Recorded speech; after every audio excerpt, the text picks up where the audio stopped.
At this point, no one can tell if Lil Durk's case is going in the right direction or not. His legal team has been fighting aggressively to get the charges dismissed, while federal prosecutors claim to have witnesses and digital evidence tying him to the plot. Lil Durk's legal team has been working tirelessly to have his federal murder-for-hire case thrown out, filing not just one but two separate motions to completely dismiss the prosecution's claims.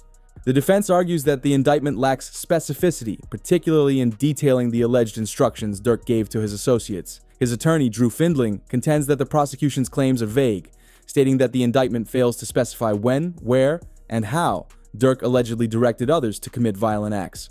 This move comes as Durk remains behind bars, still awaiting trial after it was pushed back and scheduled for January 20th, 2026. As we all know, the case centers around an alleged plot in 2022, where Durk and 5 associates linked to his OTF rap label reportedly conspired to murder rapper Quando Rondo in retaliation for King Von's death. The plan went sideways when the shooters missed Rondo and instead killed his cousin, Xavier Robinson, better known as Lil Pab, at a Los Angeles gas station. Durk faces charges including conspiracy to commit murder for hire resulting in death and firearms violations.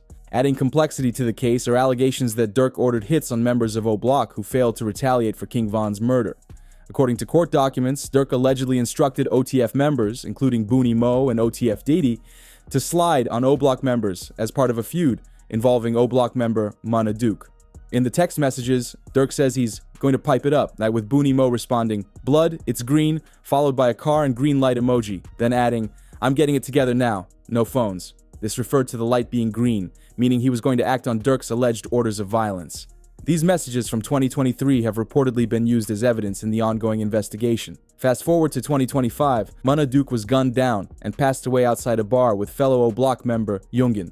However, at the time of this video, no one has been charged for the shooting, and there is no solid evidence linking Lil Durk to the incident. It further states that in April 2023, another text chain between Durk, Dede, Booney Mo, and Devin Shea Collier, better known as THF Bezu, allegedly shows Lil Durk forwarding an Instagram message to rival Richard Ramsey, aka ex-OTF member, Richo, stating that he's got people hunting for him and that ads better have 3 ski masks on. But as you can see in the paperwork, it says text chain, meaning Bezu and Dede were simply in a group chat with OTF when this message was sent, so they could very well have had nothing to do with anything.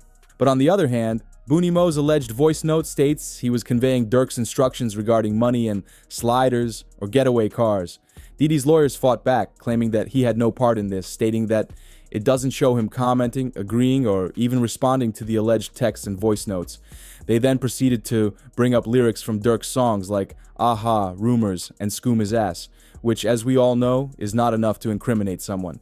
This brings us to why OTF Dede, whose real name is DeAndre Wilson, faces 10 federal charges including conspiracy, stalking resulting in death, firearms violations, and more. His legal team has filed a motion to sever his trial from Durk's, basically wanting him to be tried separately so that anything they have on Durk won't be used against him, giving him a better chance. The motion argues that evidence admissible against Durk may not apply to Wilson and that a separate trial would ensure a fair assessment of each defendant's actions.